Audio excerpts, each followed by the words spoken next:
Hey you guys, Aubrey here. Welcome or welcome back. So I am going to be talking to you guys about just some survival summer hacks because it is summer here where I live, and being home with my 7 children is wonderful, but if I don't have a plan, it can go crazy real fast. So I'm going to share with you some of the ways that I keep my sanity, keep the kids happy, and entertained all summer long.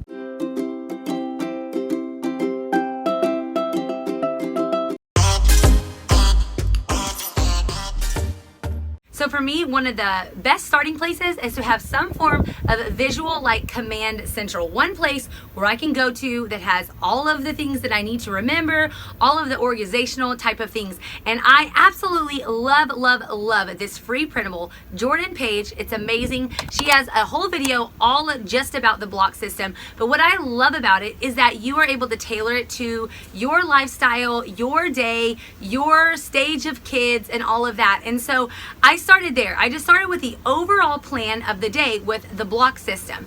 And I love it because you break up your day into actual blocks, similar to how you did in school, and you only do those things during that time frame. So if I don't get to the working out here in the first time frame, that's why there's an asterisk, I have a second time of day that I can try to do it again if I didn't get around to it.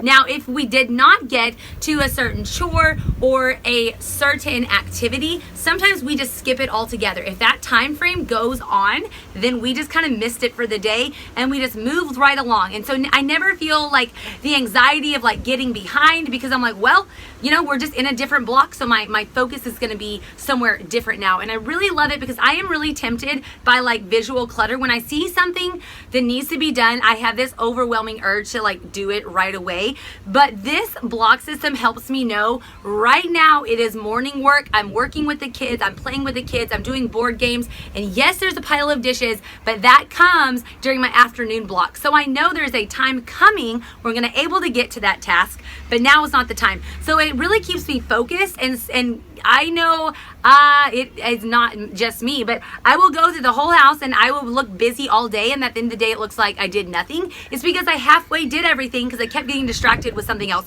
So this block system is the foundational piece to our summer hack. I absolutely love it. It keeps me on track. It keeps me moving forward. It keeps me from feeling stressed out, and it is wonderful. Go get that free printable from jordanpage.com. All right, the second thing I want to show y'all has to do with this morning basket. So this is our morning basket, and it is just a time where all the kids and I can come to the table and just have a moment together before our day gets crazy, busy, and creative. And I love this printable. I found it here at The Littles and Me. And first you choose your top 3 priorities. And for our home, our top 3 priorities are Bible or scripture memory, some form of learning, and then the read alouds that we're doing throughout the summer. Then it breaks it up into these 3 rectangles where you get to write out all the different things that apply to 1, 2, and 3. And then here's some ideas of things that they can do while you're reading. So here, when it comes to Bible, then back here we have this devotional book. We have like a children's Bible handbook that shows real pictures, and this great book called Theology. So I don't do all of those in one day. I kind of mix and match. Then for learning, we do our flashcards usually during this time, as well as read through some of these nature books that we have back here. And then sometimes we go outside and try to find what we were learning about. And then we also do a little bit of math work. And our last thing of our morning basket is a read aloud. And I alternate between something that's great for the younger kids and then something that's a little bit more mature. So we're doing Adventures in the Big Thicket. Everybody likes it, including the very littles. And then we're also reading The Secret Garden. And that is our morning basket. My house is loud and crazy, so I'm doing this video outside if you were wondering. So the next thing that I love is having like a big calendar. This is literally like a dollar store calendar with like tear off pages. You can get more fancy with it if you want to, but I just needed something up on that wall. And so I like to have the calendar visual, that way I don't forget stuff. I do still put dates in my phone, but I don't like looking at the calendar on the phone and just seeing all those little dots. And like, I am so visual, I just need to see it all in one place. So I really like to have the paper calendar. Over on the side, I just wrote out what are some things I want to do sometime in the month or throughout the summer. Different outings like the zoo or certain parks that I want to go to that are nearby in our city. And so those are just kind of off to the side, and then I fill them into the calendar as they come up. And so that's where I like to just know these are things I'm wanting to do, and we're going to fill it in as time progresses. Next, moving on, I wanted to get up some form of organization for the kids' workbooks and summer checklists, because I don't want them vegging out in front of a TV all day and not contributing to the household and not keeping their mind going. So I started off with the checklist. This is also from Jordan Page, and I love them because they're just blank and you can fill it in however you want to. So I did it kind of in two different portions. There is the morning checklist, the things they have to do before breakfast. Those are things like make your bed, put your dirty clothes in the hamper, brush your teeth, brush your hair, have a devotional time, spend some time with the Lord reading your Bible, or go outside, go play outside, or do a quiet activity. These are things that they're doing before we even get to breakfast time. Then that little squiggly line is my divider, super professional, I know.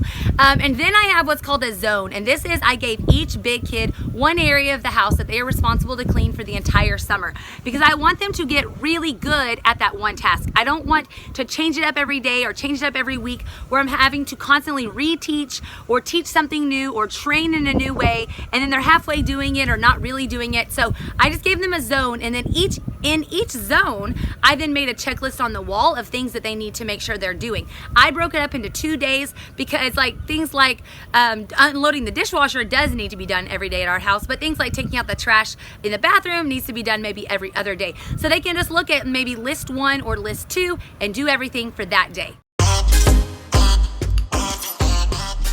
Now, going right along with the checklist, the way that I keep them motivated, and I will say I had a hard time swallowing this, I want to teach what is called intrinsic motivation and being motivated from within. But the younger the children are, I do feel like a little bit of external motivation at least gets the ball rolling. And I've noticed in my older kids, there are things that I used to have to externally motivate them for that I no longer have to.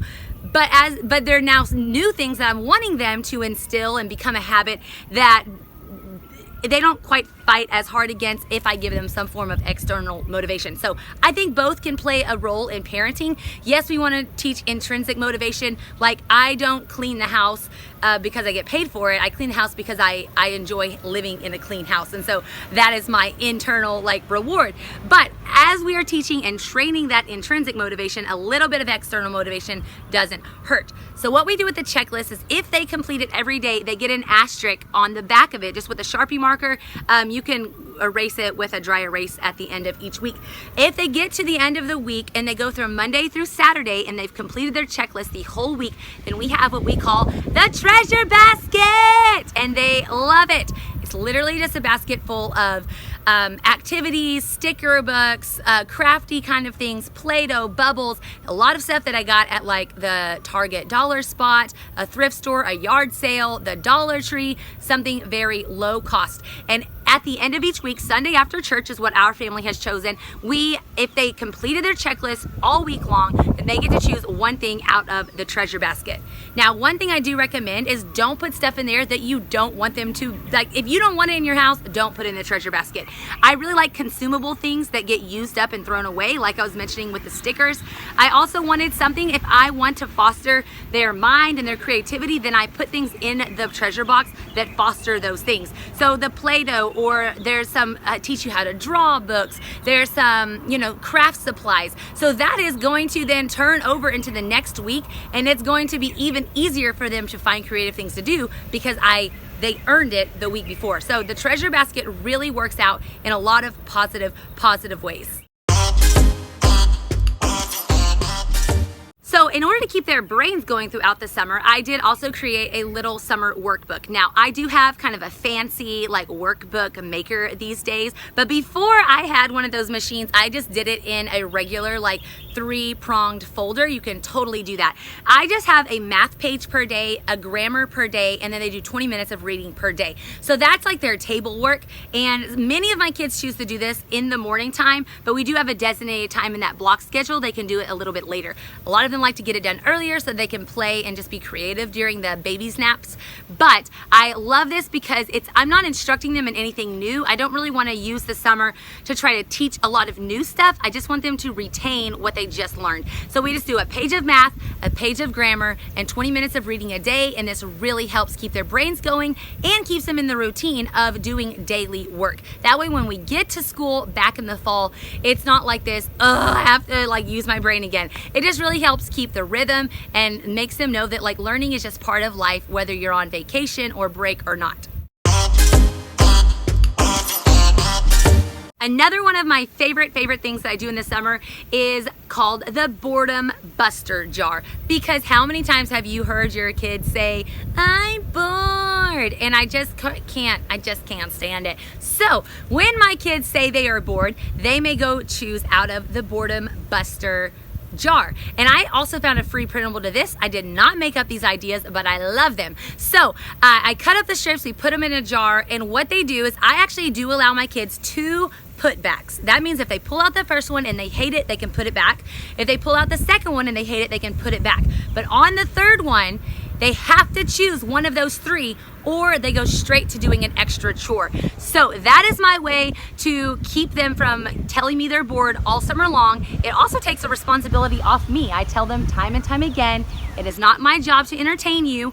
You are fun, you are creative, you can think of something to do. But in those moments where they really just can't wrap their mind around anything else, this really just gets their creativity going. It gives them a spark of imagination and it really gets the ball rolling. So I absolutely love the Boredom Buster jar. I just love how creative kids are when they are given this space to be creative. And yes, it does take a little bit of extra work. You know, I had to make sure there was like certain supplies here that they could get into. We've got a nice big supply closet right by the dining room table where they can find and access all sorts of paper and crayons and markers and tape and glue and pom-poms and popsicle sticks and all of this. But it's been so neat to just watch my kids' creativity come alive and see them really engaging in something hands-on.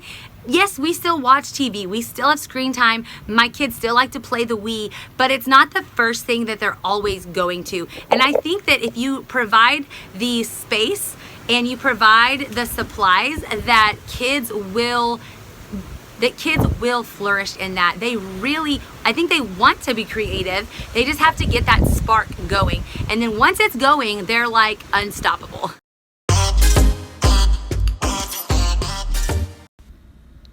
And one of my kids' favorite things that I actually just started this year was that I made a Pinterest board just for them. So first, there is the Learn Something New folder. So in here we have all sorts of things. We have a wood burner, so I put in some wood burning activities, some like friendship bracelet style making, some Spanish, some teaching your cat new tricks, all sorts of really cool stuff. Then I also have a cooking folder, and in here I put a lot of really easy recipes I knew they could do independently in the kitchen, and I try to find recipes that I knew we typically always have those ingredients on hand. Lastly, I also made a folder for Lego ideas and art ideas, and if you don't want to make your own Pinterest board, feel free to come find me, Word Warrior 89, and follow along. And I think the last thing that all of us moms and dads probably hear throughout the summer is, "I'm hungry." So the last thing I want to show y'all is our snack system. I'm gonna give you a little sneak peek of our snack system, but you're gonna have to come back in a couple days. I'll make a whole video all about how to eat healthy snacks throughout the summer that your kids will love and that will keep you from losing your mind. So here we are in my refrigerator, and this is the amazing snack system that we got going on.